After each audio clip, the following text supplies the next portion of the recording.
Grant Cardone is the best-selling author of the 10X Rule, and Forbes called him the #1 marketer to watch. He went from being a kid labeled with ADD, almost dying of a drug overdose, to becoming a real estate mogul with a portfolio of $1.5 billion. Need motivation? Watch a top 10 with Believe Nation. Top 10, I got a top 10. Got my motivation high for my top 10. Gotta learn from the wise women and men. All my life, like 9 and 9. For my top 10, top 10, 9 and 9. This one's for my top 10. Hey, it's Carmichael, and I make these videos because chances are you are the most ambitious person in your circle, but you know you're capable of more. And you get that push by surrounding yourself with the best. So today, let's learn from one of the best, Grant Cardone, and my take on his top 10 rules of success. Enjoy. Okay, let's kick it off with rule number 1. Make money your battle cry. Make money, make money, make money, make money your battle cry. Go collect money. Don't make money, just go collect money. Have a great product, have a great service, over-deliver, collect money, charge for it. This is where me and Gary would, me and Gary had a cage match. I just beat the out of him, but Gary, anytime, anywhere, okay? But look, most people out there watching this, you need to monetize. This is insanity that you're being told don't monetize your business. If you have a good business, have a good service, have a good product, sell it. But so many guys they're trying these little kid gimmicks. It's fine if my kids flip shoes on eBay. If you're an adult, man, you got to get beyond flipping sneakers on eBay. You need to build a business. Otherwise, don't call yourself an entrepreneur, because that's not what an entrepreneur is not flipping shit on eBay. That's not a business. That's you trying to make $2 on a toy that you bought at a garage sale. It's a different gig. Now, if you can figure out how to scale that, but it sounds to me like you're benefiting eBay more than you're benefiting yourself. eBay is the pimp, and you're basically the prostitute in that machinery, which is no problem with that, right? But you're servicing the machine rather than building your own machine. I want to build a machine. I want to build a machine that lives longer than I do, so that if I get a good partnership with somebody and we cut a deal and they're 90% of the profits in future and I'm 10%, and my kids or my charity get to keep that 10 after I'm dead, man, I'm good to go. Rule number 2, build multiple flows. Anytime you depend on one flow, you will resent the flow, no matter how good the flow is. Yeah. The flow could pay you $10 million a month. You will resent the flow. Because you're going to feel dependent on that, and nobody wants to feel dependent. And so it's really important that people learn how do I actually surf two waves. Yeah, that makes a lot of sense. And I like how you said with when you start to lose the passion or the profit, because I think a lot of people, especially in the auto industry, the profits will still be coming in, but they hate their job, right? They hate the 70 hours. They've lost the passion, but they're still collecting a check. So I love that you hit on both of those things. I know car dealers that hate what they're doing. Yeah, I know plenty of them myself. No, it's not like, I know car dealers that are not in the game anymore. Mm-hmm. That's why they're not in the dealership. Yeah, they've lost their fire. Yeah.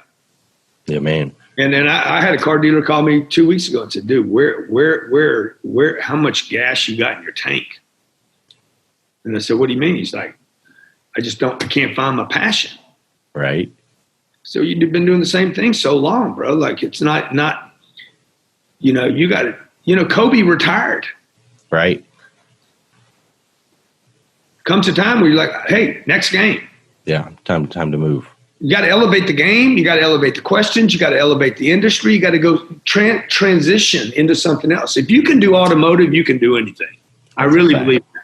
Rule number 3, always be in creation mode. I come in today.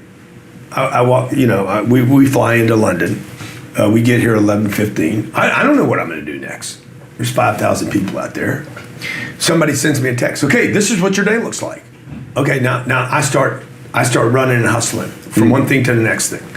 In between, what I'm going to do is I'm going to jam stuff in between events so that I leave this I'm going to be here 8 or 9 hours. I'm going to leave this, and it's going to feel like I was here 8 days. And so I'm going to jam as much in so I don't get in trouble, because the more active I am, I'm creating time, basically. I'm not trying to manage time. I'm not trying to manage my day. I'm trying to create my day. Yeah. So I look at everything as like I'm creating something. I'm creating, always in creation, because that keeps me from being effect. So I'm either going to be pushing this thing or it's going to be pushing on me. And, look, I don't fly the plane.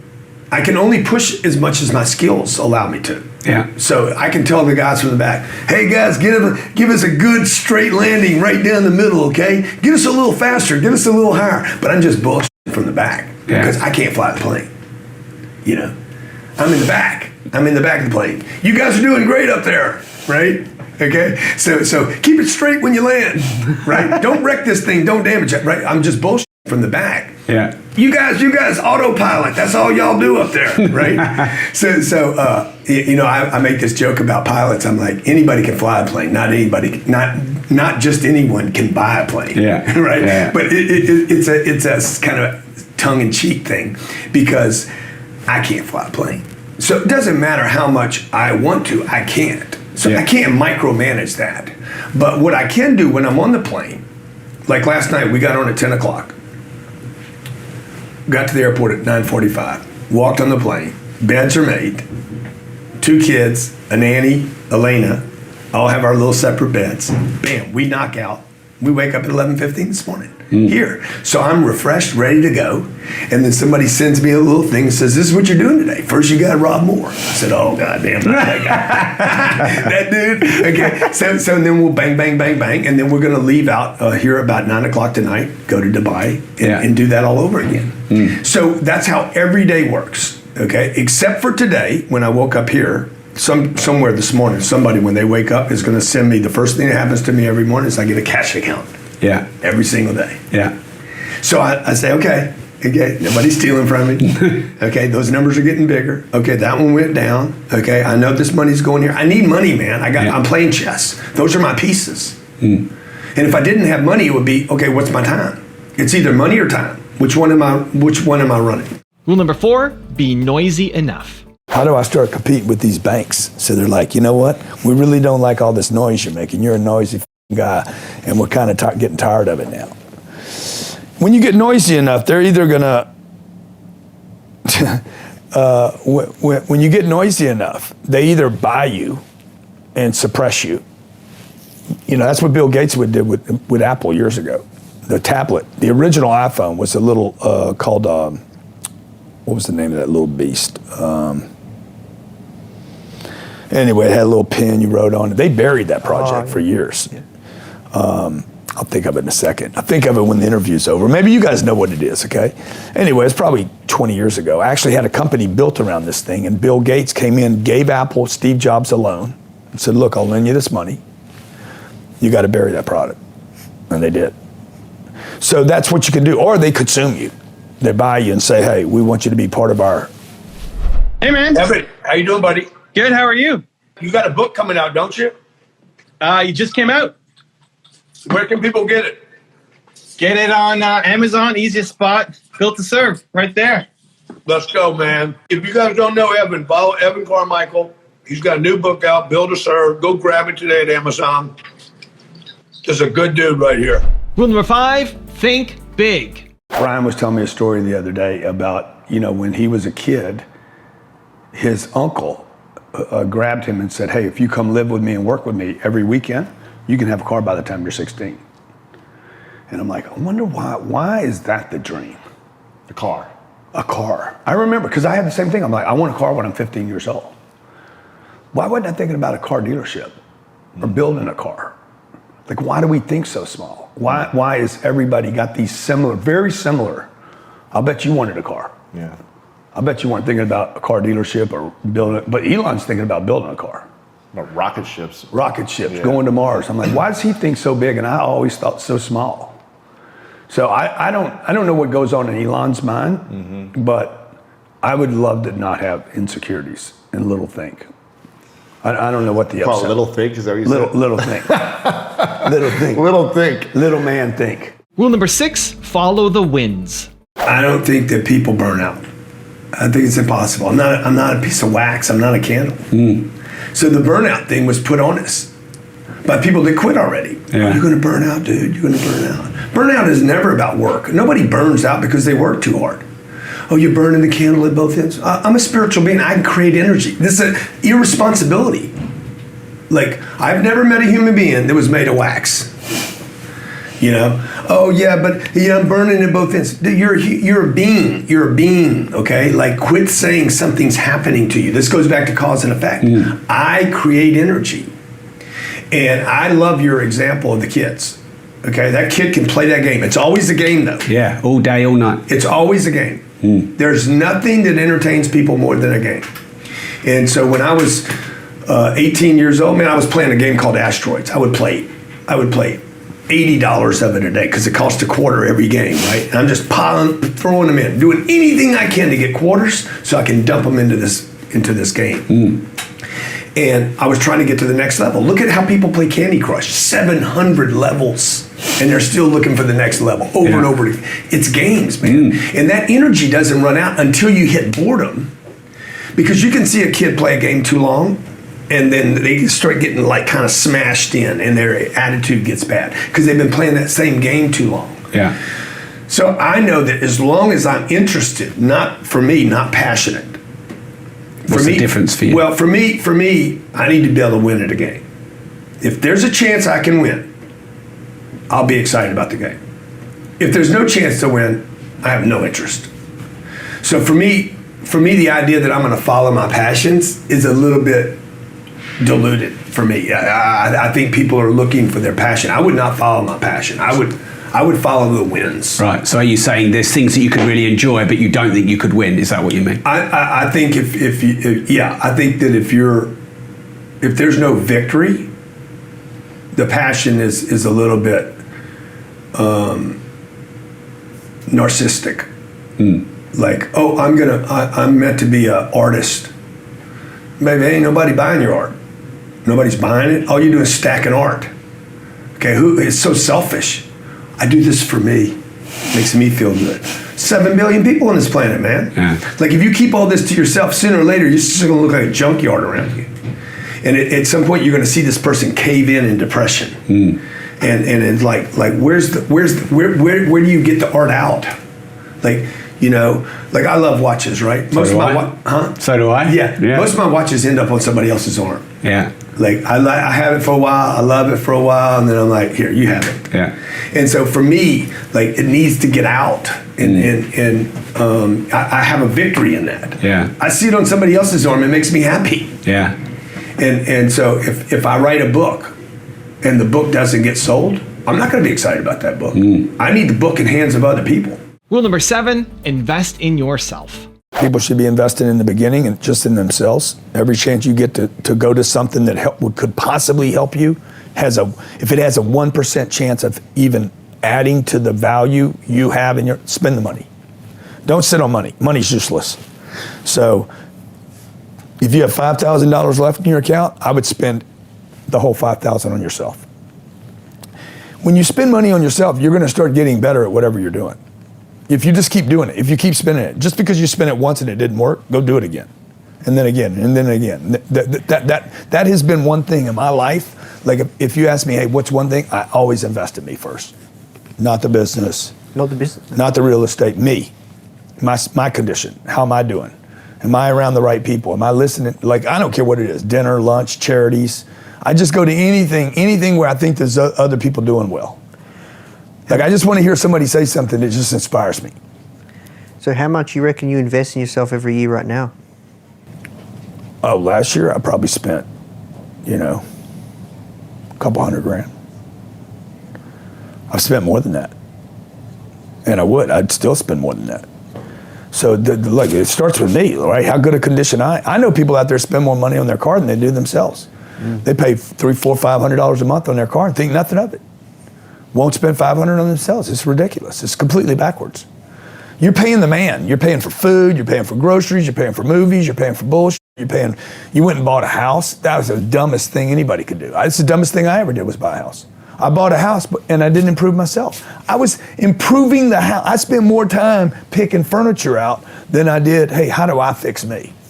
How do I get faster, more confident? Because I bring my confidence or lack of confidence to every table. Rule number 8, have an adversary. When you talk about winning, that's not what I think about. All right, tell me. I don't think about the jet.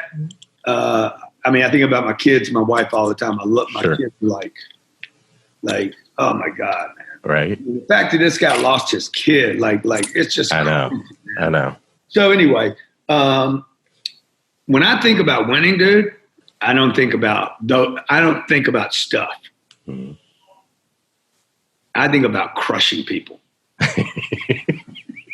Okay, I got a huge chip on my shoulder. Nobody's ever asked me about it, but it's massive. I'll tell you how big my chip is. My chip is like that big. Okay. So tell me about it, man. Why is that chip so big? I don't know why. It doesn't matter. It served me so well that I You're just good with it. Yeah, I'm like, let's roll.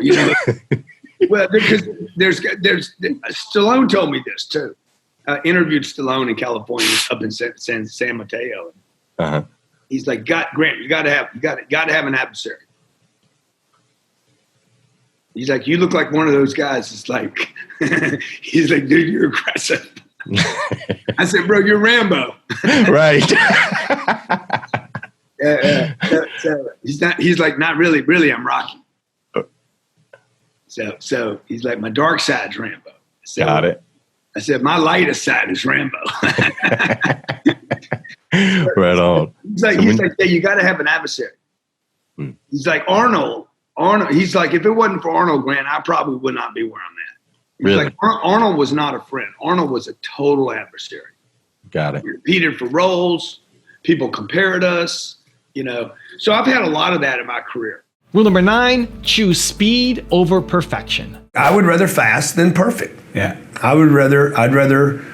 I'll post something that's got grammatical issues. The first book I ever wrote had hundreds of misspelled words, not a few, hundreds of them. And I remember a guy, first person that told me about him, I didn't see him.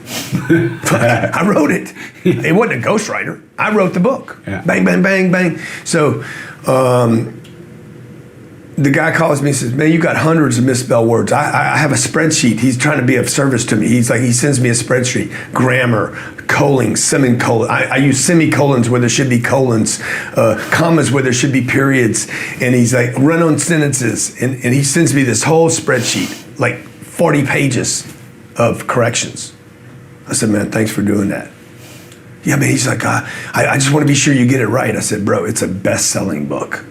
It's a best-selling book. And he's like, huh? I said, it's a bestseller, son.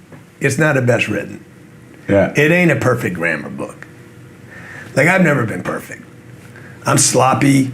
I push hard. I push fast. But I'd rather, I remember Bill Gates. Bill Gates says, look, if Microsoft can't be the best, let's make it look like it's the best. When China was ripping Bill off, he's like, if they're going to rip somebody off, let's make sure they rip off Microsoft. Like, the attitude is like, get to the market. Get to the market, be in the market, put it in people's hands. We can fix it later. If you look at this little device right here, they came out with an 11. The 11 had so many bugs in it. Every day people were getting, you've been updated.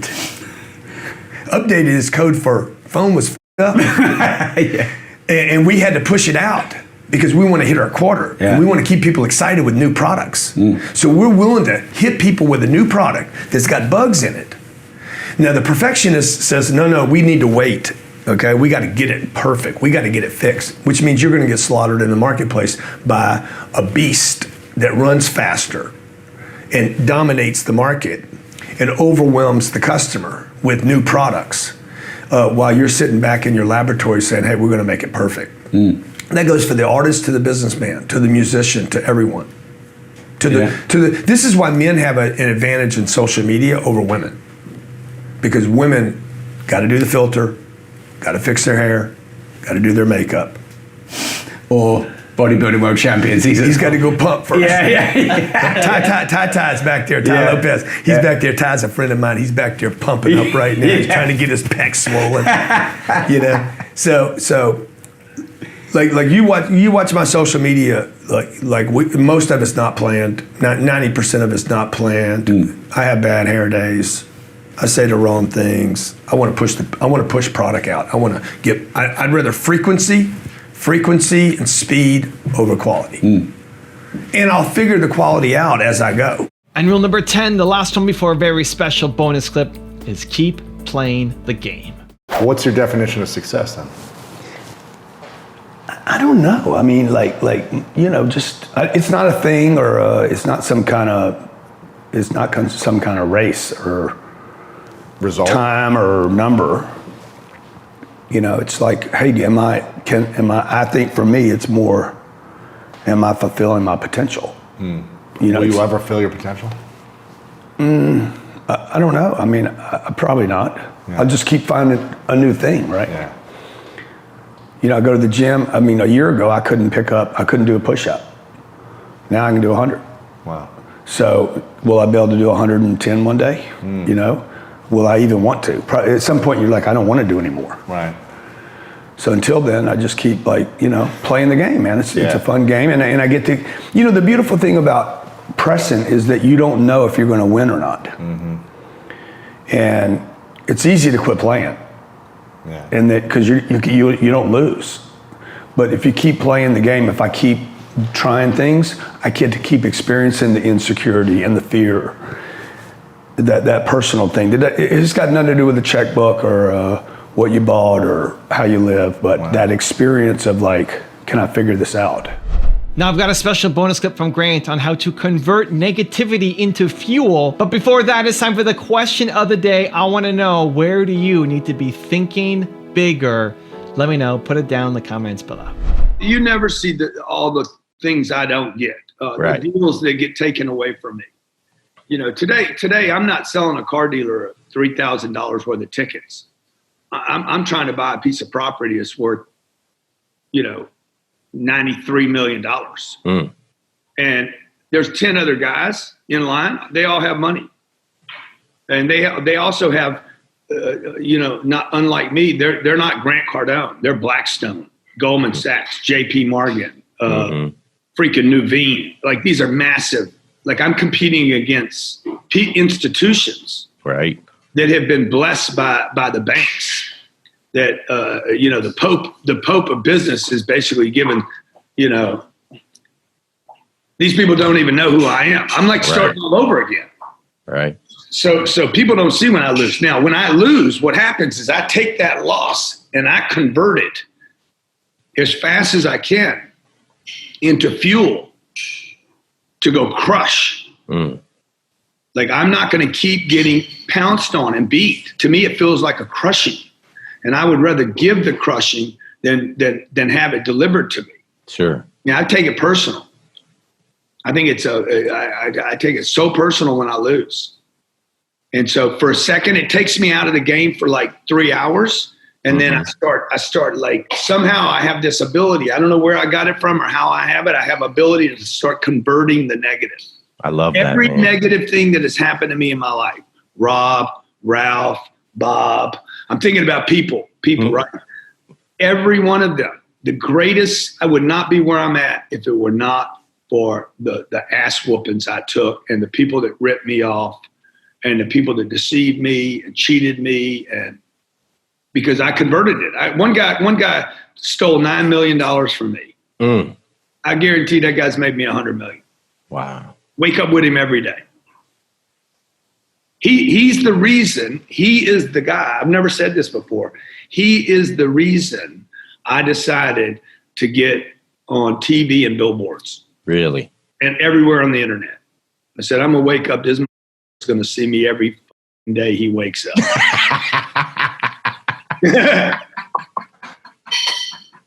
I love it, man. When I go to Facebook, he's going to see me. He'll have to get off of social media. He probably has, by the way.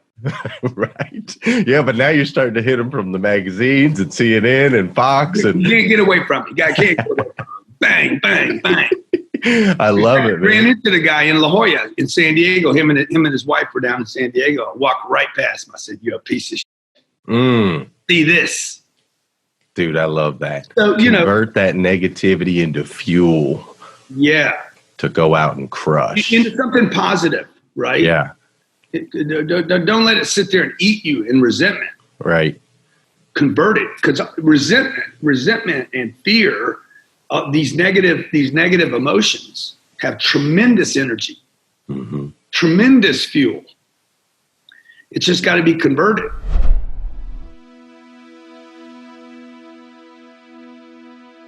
If you want 10 more awesome rules from Grant Cardone, check out the video right there next to me. I think you'll enjoy it. Continue to believe, and I'll see you there. This couple came in here this morning and says, "Bro, how'd you develop this hardness you got?" I said, I don't know. I didn't know that I did develop a hard thing. My dad died when I was 10, though. That's pretty permanent.